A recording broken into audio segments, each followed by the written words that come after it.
नमस्कार दर्शक हो. आज आपण एक नवीन कथा ऐकूयात. एक मोठंसं जंगल होतं. त्या जंगलात खूप झाडे होती आणि पाणी पिण्यासाठी जंगली श्वापदांना विहीर होती आणि त्या विहिरीत जे पाणी होतं ते खूप सुंदर, नितळ, स्वच्छ आणि गोड चवीचं असं होतं. तिथे जंगलातील सर्व प्राणी पाणी पिण्यासाठी येत असत. कारण ती विहीर दरवेळेस काठोकाठ भरलेली असे. एकदा काय झालं, उन्हाळ्याचे दिवस होते. भर दुपारचं ऊन आणि झाडांची सावली शोधत शोधत त्या जंगलातले कोल्होबा पळत पळत पळत विहिरीजवळ आले.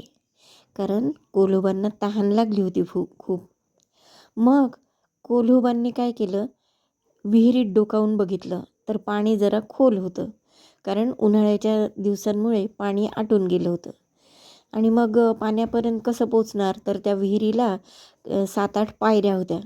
मग काय, कोल्होबांनी मारली उडी विहिरीमध्ये आणि 7-8 पायऱ्या उतरून खाली गेले आणि मस्तपैकी नितळ निळसर रंगाचं पाणी, स्वच्छ गोड चवीचं, कोल्होबांना खूप आवडलं.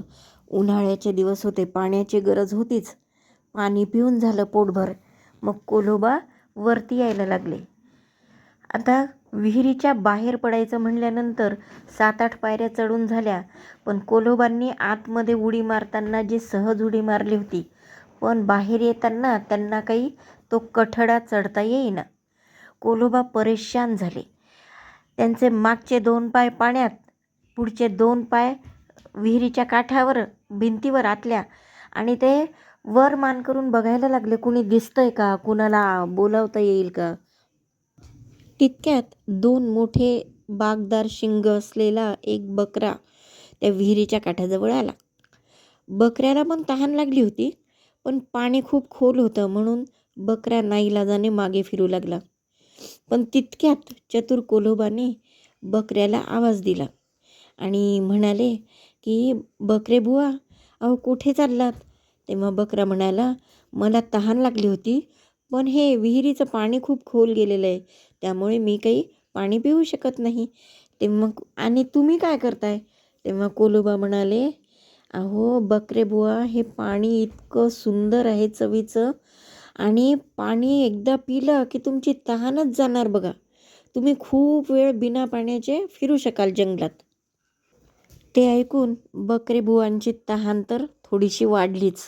मग बकरे बुवांनी विचारलं, कोल्होबा तुम्ही आत कसे गेलात. तेव्हा कोल्होबा म्हणाले, त्यात काय अवघड, अगदी सोपं आहे. आतमध्ये 2 पाय भिंतीवर ठेवून आतमध्ये उडी मारायची आणि मग खाली 7-8 पायऱ्या आहेत, त्या पायऱ्या उतरून खाली जायचं आणि पाणी प्यायचं. आहे की नाही मज्जा. मग बकऱ्याला वाटलं की हो गडे, खरंच इतकं सोपं असताना आपण पाणी न पिताच चाललो होतो. आपल्याला पुन्हा नदीवर जावं लागलं असतं पाणी प्यायला.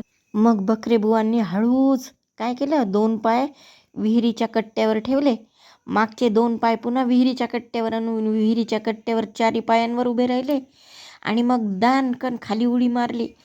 ती पायरीवरच, पहिल्या पायरीवर. तिथून मग 7-8 पायऱ्या उतरून बकरे बुवा खाली गेले. पाणी पिलं. पाणी खरंच थंड, गोड चवीचं आणि स्वच्छ होतं. ते पाणी पिऊन झालं की बकरे बुवा वरती आले. कोल्होबांनी सुस्कारा सोडला की चला, आता आपली बाहेर जायची सोय झाली. मग ते बकऱ्याला काय म्हणाले की, बकरे बुवा, आता बाहेर कसं जायचं. तेव्हा बकऱ्याला प्रचंड भीती वाटली की आता काही खरं नाही, आपण काही बाहेर पडू शकणार नाही. पण कोल्हा सोबतीला असल्यामुळं कोल्हा बाहेर कसा पडतो ते बघू आणि मग आपण बाहेर जाऊ, असा विचार करून बकरे बुवा कोल्ह्याला म्हणाले, काय करावं बरं. तेव्हा कोल्होबा म्हणाले, सोप्पं आहे, घाबरू नका. आधी मी काय करतो, तुमच्या पाठीवरून शिंगांवर पाय देऊन बाहेर जातो आणि मग तुम्हाला एक पाय आतमध्ये घेऊन त्या पायाला तुम्ही धरून वरती या. बकऱ्याला काही कळलंच नाही, पण तरीसुद्धा सुटकेचा एक मार्ग म्हणून बकऱ्याने त्याला संमती दिली. आणि मग कोल्हेबुवांनी काय केलं, बकऱ्याला खाली 2 पाय आणि वर 2 भिंतीच्या कट्ट्यावर 2 पाय ठेवून उभं राहायला सांगितलं. त्याप्रमाणे बकरेबुवांनी 1 नंबरच्या पायरीवर 2 पाय ठेवले आणि वरच्या विहिरीच्या कट्ट्यावर स्वतःचे 2 पाय ठेवले. आणि बकऱ्याची उंची जास्त असल्यामुळे काय झालं की बकऱ्याचे 2 शिंग जे होते ते विहिरीच्या वरच्या कट्ट्याला समांतर येतील असे होते. तेव्हा कोलोबांनी काय आयडिया केली, बकऱ्याच्या पाठीवर उभं राहून नंतर शिंगाला धरून शिंगावर उभे राहिली आणि तिथून टुनकन उडी मारून विहिरीच्या कट्ट्याच्या बाहेर पडला कोल्हा. ते बघून बकरा म्हणाला, कोल्हेबुवा आता तुमचा एक हात द्या म्हणजे त्याला धरून मी बाहेर येतो. पण कोल्होबा चतुर, छद्मी हसत तो म्हणाला, अरे मूर्ख बकऱ्या, मी तुझा वापर केला आहे बाहेर येण्यासाठी आणि तुला कळलं पण नाही. साधं पाणी पिण्याच्या निमित्ताने आलास आणि माझी सुटका करण्यासाठी मलाच मदत केलीस. आता बस तू विहिरच, तुला कोणी मदत नाही करणार. आणि मग बकरा बिचारा विहिरीतच कितीतरी वेळ उभा होता. मग बऱ्याच वेळानंतर एक शिकारी तिथून चालला होता. त्याने बघितलं की बकऱ्याचं इथं जरा फजिती झालेली आहे. मग त्या शिकाऱ्याने त्या बकऱ्याचे 2 पाय धरून ओढले आणि त्याला बाहेर काढलं.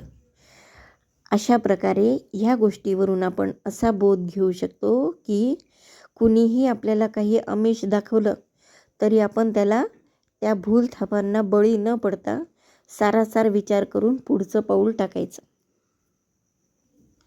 दर्शक बंधू भगिनींनो, ही कथा आपल्याला आवडली असल्यास कृपया माझ्या चॅनलला सबस्क्राईब कराल.